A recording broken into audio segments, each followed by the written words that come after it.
Welcome to Stoa Conversations. My name is Caleb Ontiveros. And I'm Michael Tremblay. And today we thought it'd be fun to do a little bit of a year in review episode, just thinking about some of the conversations that stuck out to us and things we've read or written that maybe deserve a shout out, deserve some extra considerations or reflections, perhaps, as we come up to the end of the year. Yeah, sounds great. Looking forward to it. It might also be fun to add something that we've watched, perhaps at the very end, just for a little bit of, I suppose, popular culture, popular entertainment content for all of our Stoa content consumers out there. But in terms of, so this year, one conversation and reading project we did that I thought was excellent, and I encourage Stoics to think about this work, as we went through the whole of Cicero's On Ends, which I hadn't read since grad school, and I don't think we even went through the last book when I read it last. So, and that with so much, I have much more context on Stoicism in general than when I was in school, and rereading that work was both very enjoyable. I like reading Cicero, but I think more, just goes to show when you have more context, revisiting something a little later in life can make the work seem much more rich than when you first encountered it. So that was certainly true for me, and we had a number of conversations about it that I enjoyed. Yeah, we did. We did 5 episodes on that, which was worth it, because for those that haven't listened to those, On Ends, Cicero goes through the philosophical arguments for Epicureanism, Stoicism, a version of Aristotelianism. And the thing that I like the most about that book, it's really well written. It's pretty plain in its language for an ancient text. Like most ancient texts, you read them and you're like, what is this person even talking about? Or you read it and it's like Marcus Aurelius, where Marcus Aurelius is very wise, a lot behind what he's saying. But if it seems too intuitive, there's almost this risk that you're reading your own understanding of the world into it. And you're not actually, you're reading Marcus Aurelius as confirming your intuitions and your current life perspective, not reading him as a Stoic. And so it's not common to have an ancient source that's meant to communicate a view in plain language. So he's neither a practitioner, just going about writing his journal like Marcus Aurelius, or the founder of a school writing things very technically. He's trying to summarize. He's doing basically the same project we're trying to do, which is summarize, popularize, make clear the pros and cons of these schools as ways of life. And he has a position there within that argument, but he is trying to be as charitable as possible. So it's such a lovely project, because it's the project we're doing, which is looking back on old texts, these texts written hundreds of years before Cicero was alive, and making sense of them and applying them to our own lives. But it's a bit more of a academic process from Cicero, not someone like a Seneca, Epictetus, or Marcus Aurelius who are actively practicing. So absolutely recommend it. I think it's maybe I'll phrase it this way. I think it's a great second book. Like there's this constant theme of people who maybe they read some Ryan Holiday, some Massimo, some Donald Robertson, and they're intimidated to go and read a book of pure philosophy. I think On Ends is a great book that it's a primary source. It's pure philosophy, but it is still accessible. It's dense, but it is accessible. I think it's a great book for that category if someone looking to go deeper. Yeah, I think so. Or perhaps someone who's read one of the classic Stoic works and is looking for something similar, but is slightly askew. And I do like, as you say, how Cicero is. You sort of read the first chapter on Epicureanism, and you start wondering, wait, am I an Epicurean? And then he knocks it down, and then you think, of course Epicureanism was rubbish, and then starts arguing for Stoicism, and then knocks that down in the follow-up chapter. So I think that's that speaks well of his understanding of the school, and that's a good philosophical practice. So perhaps even if Cicero wasn't a practicing Stoic, he was aiming to be a philosopher, and in addition to his role as a statesman and orator. And it's accessible. It's perhaps even more one of the more theoretical works from Cicero, but at the same time, he does a good job explaining some of the philosophical technicalities in a rigorous way, while mapping those onto ordinary examples from how different Roman heroes might have exemplified Stoicism or serve as counterexamples to Epicureanism and so on. So I think he does a good job of sometimes what's called climbing the ladder of abstraction, of being able to be fairly abstract and theoretical, but also noting how the principles are relevant to life, ordinary, or at least circumstances his readers would have been familiar with, and circumstances we can be familiar with today. Yeah, I agree with that. The technical rigor shouldn't be understated. And it makes me think of Julia Nass, who's a contemporary author, contemporary academic, wrote this book called The Morality of Happiness. And it was one of my favorite books for my PhD. And it's a similar project to what Cicero does, where it lays out all the major schools. It says, what are their arguments? What are the pros and cons of each? Or what are the strengths and weaknesses of these arguments? What do the cynics say versus the Aristotelians and the skeptics and all these kinds of positions. And for me, it's a really valuable work because I'll say this to those listening, if you're interested in ancient Greek philosophy, you might be interested in philosophy as a way of life. And this might be the first time you've encountered people using philosophy in such a practical manner. You might be interested in eudaimonistic philosophy. So philosophy that looks at the purpose of life as flourishing, or the purpose of ethics as flourishing and living well and achieving your ultimate ends. And if you look at like a Venn diagram of features, I think Stoicism has those features, but a lot of these other ancient schools have these features as well. And it's really worthwhile reading and understanding those to solidify, okay, well, I actually am a Stoic because I've seen the other kind of eudaimonistic philosophies, the other ways of answering these questions, and I don't agree with them. I agree with the Stoic way. Or maybe you find yourself more an Epicurean or a skeptic or an Aristotelian or something along these lines. But I just think it's worth going down that journey if you haven't already, and if you've just studied Stoicism, to broaden that a little bit further. Absolutely. I think that's another good recommendation. Cool. What do you got in terms of items you want to reflect on, either something you wrote, read, one of our conversations? Well, something I read this year, and we didn't actually talk about it, but just a year-end reflection. Something I read this year was parts of the New Testament, which was my first time actually doing that. I've never read the Bible before, also parts of the Old Testament, but it's quite large. I've never read the Bible before. I've always been kind of hesitant to engage with Christianity because I have a real philosophical bend to it, and I have a tendency to ask a why a bunch of times, or have people to kind of support their arguments. And if people don't approach their religion from a philosophical perspective, I think that's sometimes not a healthy way to engage in the conversation. It can be annoying for people. But I kind of engaged in the New Testament as a peer, this is a book about how to live, written around the same time as Epictetus wrote, as Musonius Rufus wrote, as Marcus Aurelius wrote.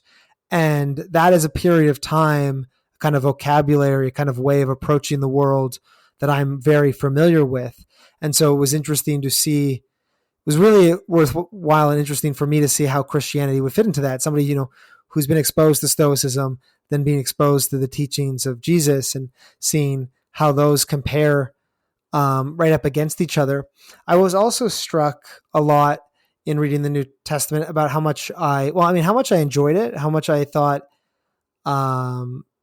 Jesus is a biblical figure, at least what is in the Gospels, is a pretty compelling ethical picture of how to live and how to be.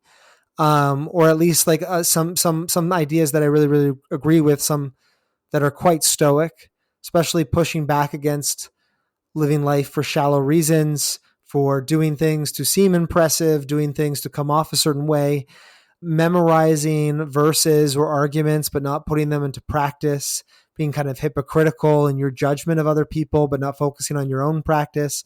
A lot of these lines, I'm like, this is just like Epictetus. I was like, this is so much.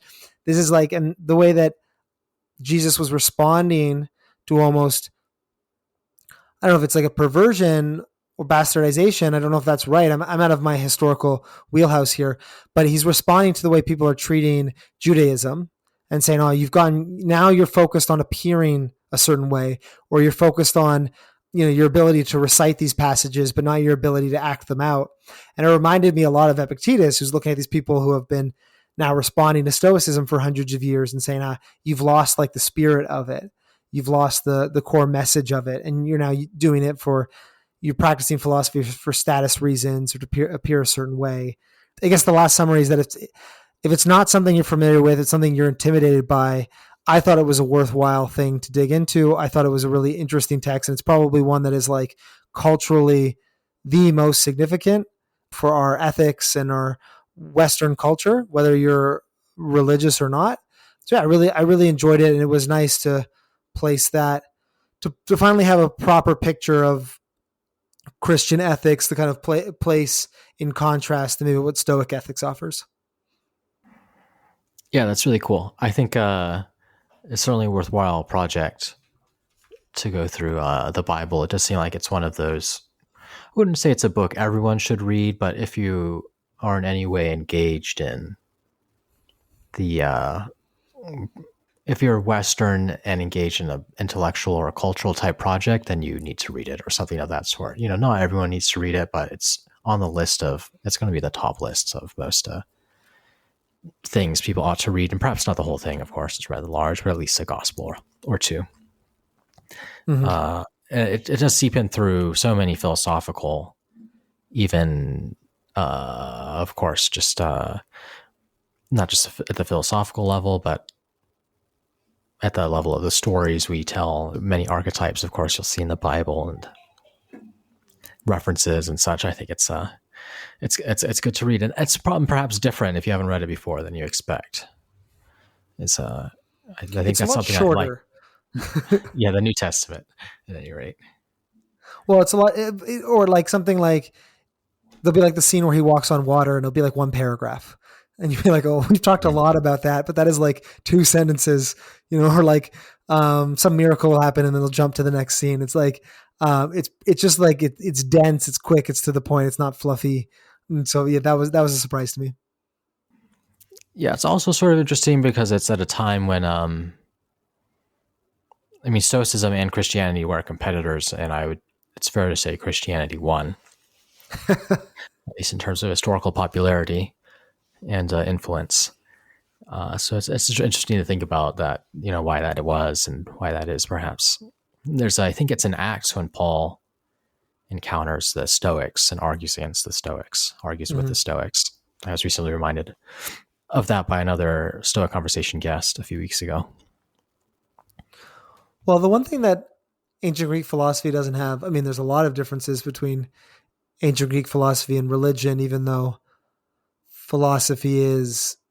many of these philosophies have conceptions of God and have arguments for God. But the emphasis also on miracles, I thought was really interesting in the Bible. Like ancient Greek philosophy doesn't have ethically excellent people kind of breaking rules in the physical world in the way that I thought that was present in, Jesus is this great, amazing person. He's the Son of God. And one of the ways that he manifests this or demonstrates this is through his kind of miracles and turning water into wine or walking on water, curing the sick, rising from the dead. And there's not really any of that. I don't know if there is any of that in ancient Greek philosophy. Although in Plato, we get conceptions of living into the afterlife, being reborn. The more philosophy you've done, the more likely you are to be reincarnated in a in a better way. So we do have some conceptions of the afterlife, but I think like this like capacity to maybe like manipulate the physical world is not one that we see. And that's, I guess, maybe historically interesting, because it's not like the Stoics and the Epicureans and the skeptics were like debating about which miracles were real miracles or arguing against each other in that way. That's just kind of, there seems to be some sort of like type difference there. That's one reflection I have. Yeah, that's certainly true. You don't have the same aspect of the supernatural, and you don't have Epicurean Stoics arguing about, whether Zeno, I don't know, what kind of miracle did a Stoic even perform? Whether, there was a huge commotion in the agora and Zeno said peace, and Zeus, you saw a lightning bolt and there was peace. They certainly don't have that sort of thing. Yeah, there's just so much to talk about, and perhaps we should revisit some of these topics here. Yeah. I think whenever we do some discussions related to Christianity, I think we often get some positive feedback and also some negative feedback about why we're talking about Christianity as a religion. So if you would like to hear more of those conversations, and if we're interested in it, I think we've talked about doing something like this before. We'll probably do it anyway, but send us an email if there are any particular questions or angles you want us to think more about, or if you have thoughts really related to these topics. I think we'd be interested to hear them. Well, and I guess my takeaway for those listening is, if you're like me and you're not particularly religious, there is a historical and an ethical value to looking at a way of life that is like contemporary to Stoicism and kind of comparing and contrasting. That was my takeaway.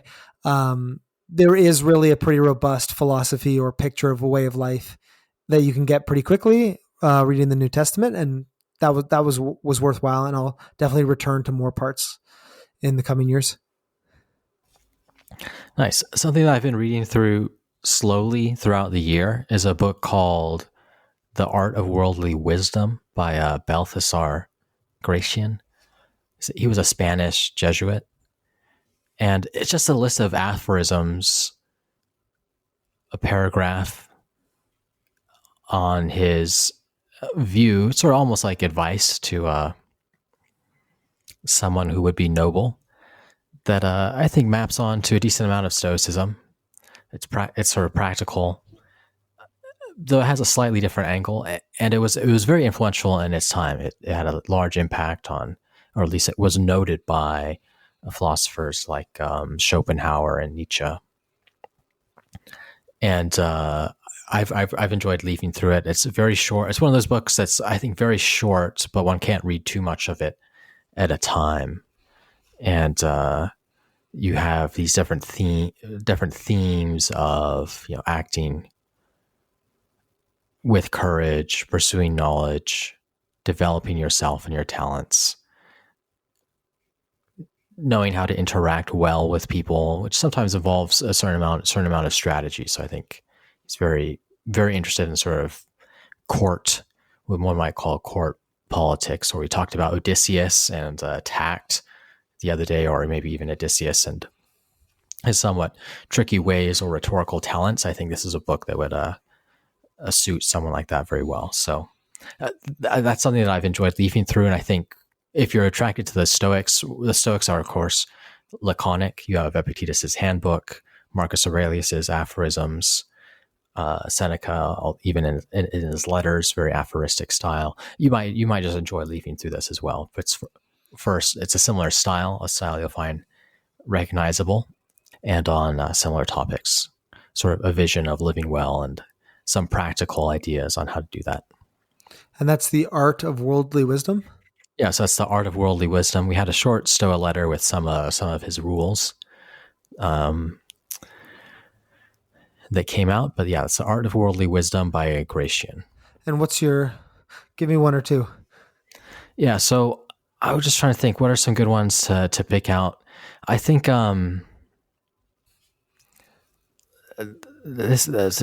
talks about fame and fortune a number of times. So we've got where the one is fickle, the other is enduring. Speaking of fame and fortune, the first for life, the second afterwards.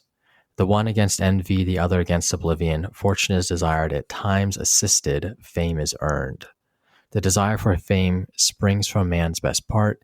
It was and is sister of the giants. It always goes to extremes, horrible monsters, or brilliant prodigies.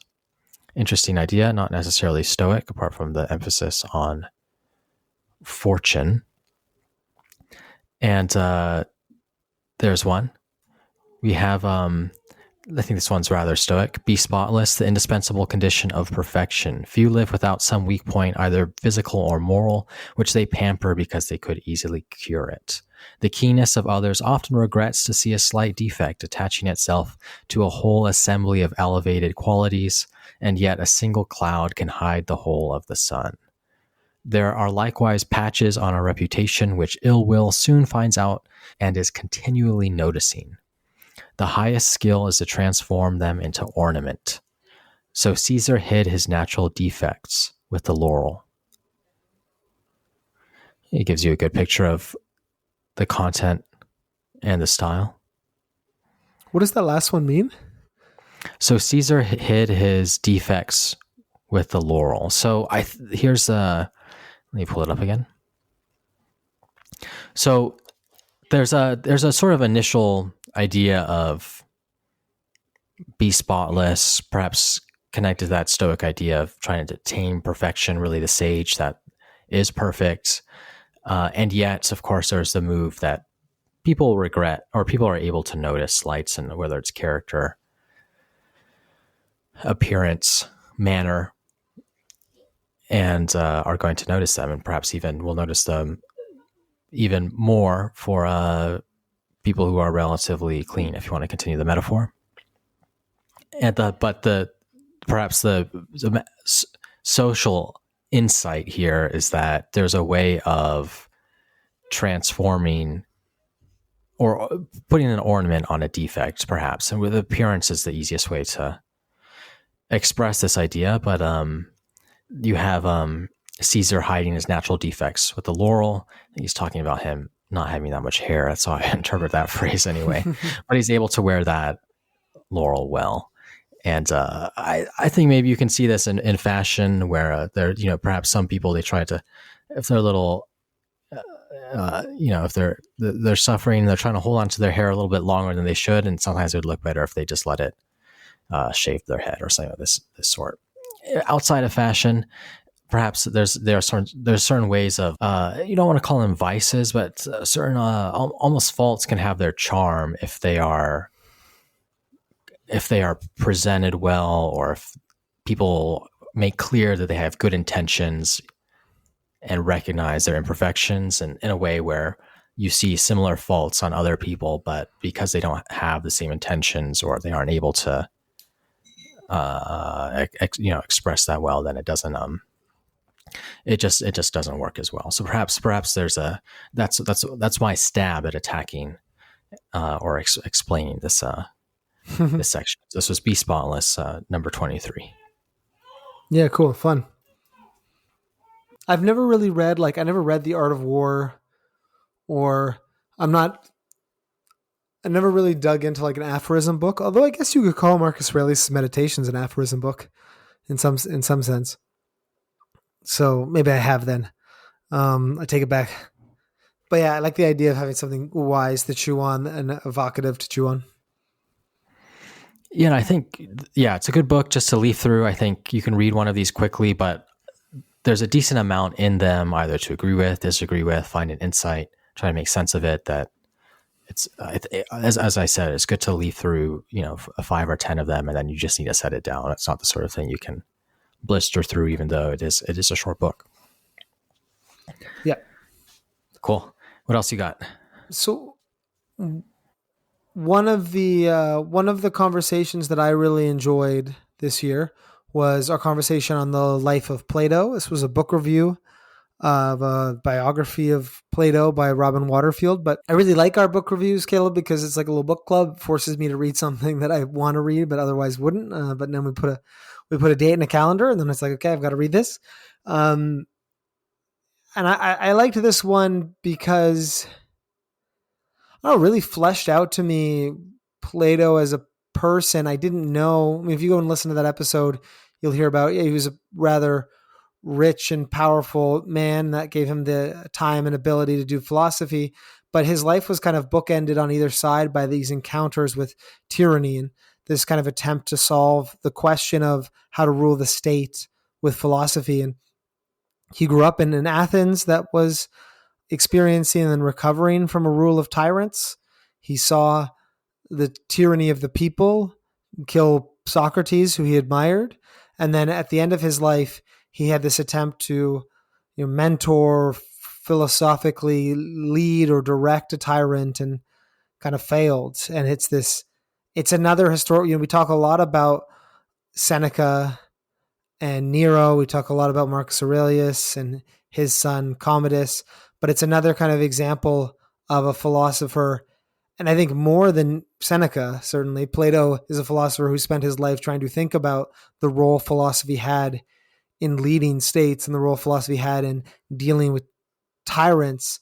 And he kind of tragically was unable to enact that either through fault of his own or fault of his character or fault of his philosophy. Really kind of compelling. It's one I think about all the time. And sometimes I just walk around and think, and I can't wait for the HBO Socrates Plato series at some point, because I think it's just such a compelling story.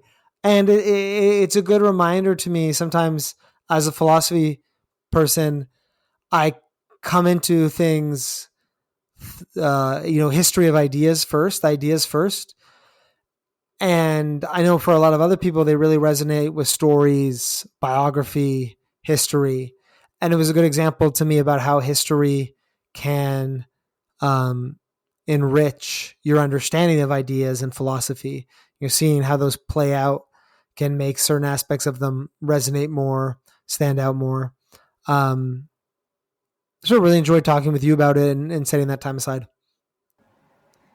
Yeah, as you say, the book clubs are a good way to cover things we would like to read and then making it actually happen. Like a Boethius' Constellations of Philosophy, I've wanted to read that for a long time, but just never taken the time to do so. And that was another good one we tackled this year. Yeah, that was good too. I'd love to watch I think there's that episode of Plato going to Syracuse and Dion and Dionysius that could make for a good show, certainly. Related to some court strategy and court politics. And this idea of, the philosopher and his students aiming to make their mark on the city-state, on the polis, on the people is an interesting one. Cool. Yeah. In addition to the podcast, we also have the Stoa letter that's on a Substack. And I think there's something I've been thinking about, writing about some on the Stoa letter is the Stoics are very good at using analogy, metaphor to communicate the Stoic ideas. I think one of the richest, most useful analogies the Stoics use is to sport or athletes. There's just so many ways you can understand Stoicism and explore Stoic training with metaphors grounded in the athletics. I wrote another piece related to Stoic maxims and thinking of them as magic in a sense, which can be useful perhaps for some. And I had a lot of fun writing that. So the key idea is just that how our Stoic maxims magic? Well, they're just quick ways to sort of shift your attention to what matters and change your mind in a real sense. And I think that focus, perhaps that's not a useful metaphor for all, but if you think about almost these maxims, ingraining them either in the words of the Stoics themselves or in your own words, that can realize real transformation in a way that perhaps can be usefully compared with magic. So I think that's thinking about that, and just in general, apart from the metaphor, the power that the Stoic maxims, whether they come from Marcus Aurelius, Seneca, or Epictetus, have on people or myself personally and why they have that power. I think Stoic theory has an interesting answer to that question. So that's something that I wanted to call out. Yeah, I liked that. I liked that piece. The magic is a bit. And the magic itself is a metaphor, but the point is like there's something else going on above and beyond the words. They're more. It's more than the sum of its parts, and it's more than just the proposition of the statement. And I think you're right about the. We can get into the theory of that, but it's about the focus of your attention. It's about the kind of motivational force it has, its ability to direct you on like the most important thing in the situation. And this is the stuff that Epictetus says to keep on hand all the time. Yes, it's a good reminder that you can be talking about Stoic ideas all the time, or you can be talking about philosophy, but there's some better or worse ways to engage in it if you want it to be effective and behavior changing. And maxims are probably one of the most behavior changing things you can do. I think about that in terms of sport as well, like just simple phrases. Maybe your coach says something, even you think about something as simple as like keep your eye on the ball or something. But keep going until the end of the game, like go until the end of the clock. These kinds of things. It's not this 3-part argument. It's just a kind of a phrase that just allows you to focus your attention in the moment. Oh yeah, the Stoics are great at that, like you said. Yeah, absolutely. I think having a few of course, is a key Stoic practice, but having those maxims on hand is, I think, essential, and something that, always trying to think through, what are the tools one's bringing to one's day, to one's current moment in life, I suppose, and just thinking through, what are my maxims going to be for the next month, or what sorts of ideas I'm going to remind myself of. Well, especially in those moments where, things are, maybe you're distracted, or things are just trying to get stressful and such, what can you turn to shift into a more useful way to approach the world? Yeah, great. One thing that I wrote for the Stoa letter that I really enjoyed, I don't know if I enjoyed, but I think it was the most helpful. Well, sorry, I did enjoy it, but I don't know if it was the one I enjoyed the most. It's like hard for me to quantify in the moment. It's like pulling teeth, this one.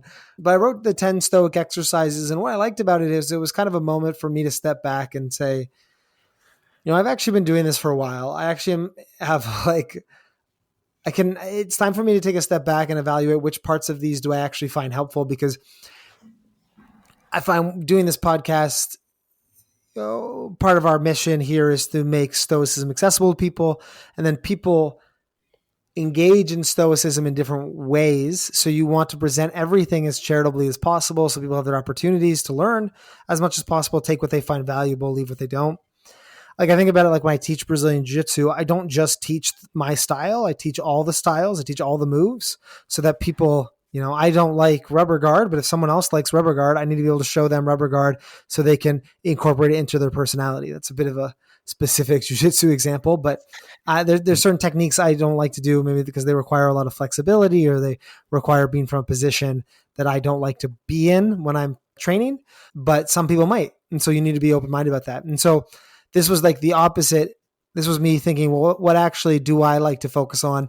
And some things we talk about, like we talk about quite often, like the view from above, premeditatio malorum, memento mori. There's some of these things that I think that like I do like, but I realize taking a step back, how often do I actually use these? Because this was the exercise. It was like look at 10 Stoic exercises and rank them in terms of their importance or their usefulness to me. And it's like I talk about these a lot, but I don't know if I actually use them all that much.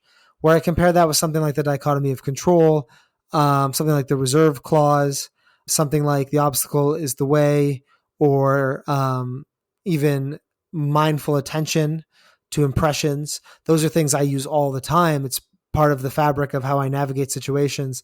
So it was almost like, to stretch the jiu-jitsu analogy as far as it can go, it was almost like a moment for me to step back and reflect on what kind of Stoic am I? What kind of brand of these exercises? I think they're all useful, but which do I actually use? And it was I don't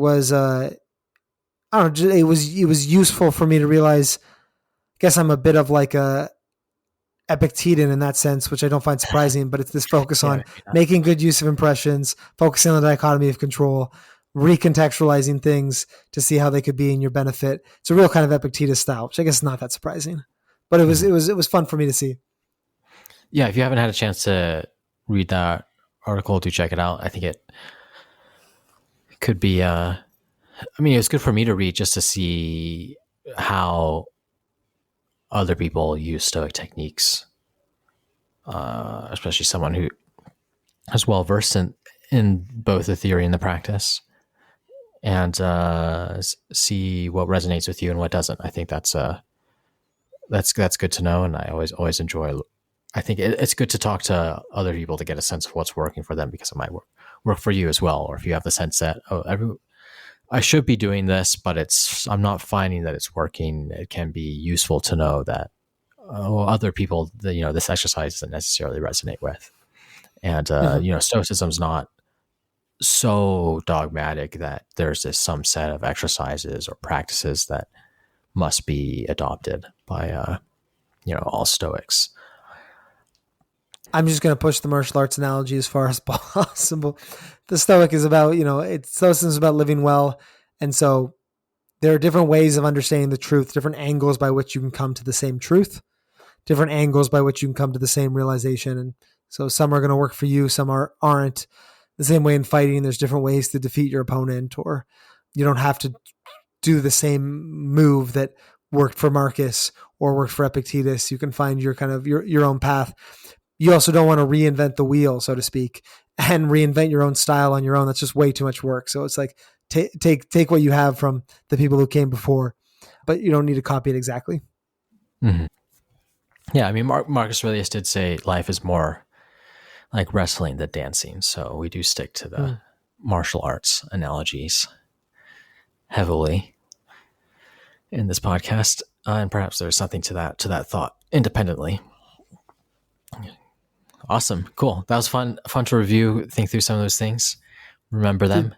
Did you have a movie that you wanted to do, or something? Yeah, I totally forgot about movies. I suppose it's a very Epicurean podcast in a way, just thinking about our memories and returning to them. These are the things that I enjoyed, the things that brought me pleasure over the year.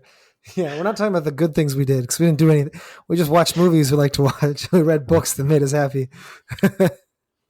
That's right. Oh, what movies? I suggested movies, and I have one. Okay, go ahead. Let's hear it. I watched The Lord of the Rings for the first time, which is surprising. I never really liked it. I don't know why I didn't like it, but I watched it for the first time, the whole thing. We watched over like 4 days. I treated it like a mini series. Like it was like, multiple episodes. And I loved this idea of Frodo, and spoilers for Lord of the Rings, but Frodo as this hero whose virtue is really his perseverance. His virtue is almost like the absence of bad, instead of this like incredible propensity for, magnanimous, huge acts of courage or charity or graciousness.